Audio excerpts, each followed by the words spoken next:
വയനാട് ഉരുൾപൊട്ടലിൽ ഉറ്റവരെയും അപകടത്തിൽ പ്രതിശ്രുത വരനെയും നഷ്ടപ്പെട്ട ശ്രുതി സർക്കാർ ജോലിയിൽ പ്രവേശിച്ചു. റവന്യൂ വകുപ്പിലെ ക്ലർക്കായിട്ടാണ് നിയമനം. 10 മണിയോടെ വയനാട് കളക്ടറേറ്റിലെത്തി ജോലിയിൽ പ്രവേശിച്ചു.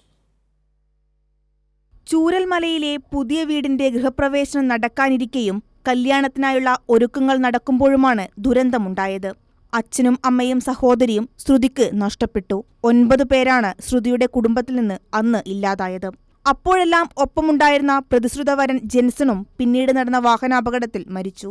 അപകടത്തിൽ ഗുരുതര പരിക്കേറ്റ ശ്രുതി കൽപ്പറ്റയിൽ ബന്ധുക്കളോടൊപ്പമാണ് ഇപ്പോൾ കഴിയുന്നത്. ശ്രുതിക്ക് എല്ലാ പിന്തുണയും സർക്കാർ പ്രഖ്യാപിച്ചിരുന്നു. സർക്കാർ ജോലി നൽകുമെന്ന മുഖ്യമന്ത്രിയുടെ പ്രഖ്യാപനവുമുണ്ടായി. ഇന്നേക്ക് അത് യാഥാർത്ഥ്യമാവുകയാണ്. എല്ലാവരോടും നന്ദി പറയാണ്. ഓരോരുത്തരെ എടുത്തു പറയേണ്ട ആവശ്യമൊന്നുമില്ല. എല്ലാവരും ഒരേപോലെ തന്നെ എനിക്ക് സഹായിച്ചിട്ടുണ്ട്. അതുകൊണ്ട് എല്ലാവരോടും നന്ദി പറയും.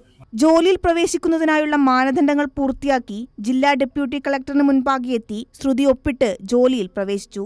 ശ്രുതിയുടെ താൽപര്യം കണക്കിലെടുത്താണ് വയനാട് കളക്ടറേറ്റിൽ നിയമനം നൽകിയത്. റവന്യൂ വകുപ്പിലെ തപാൽ വിഭാഗത്തിലാണ് ഇനി ശ്രുതിയുടെ സേവനം. കൈരളി ന്യൂസ്, വയനാട്.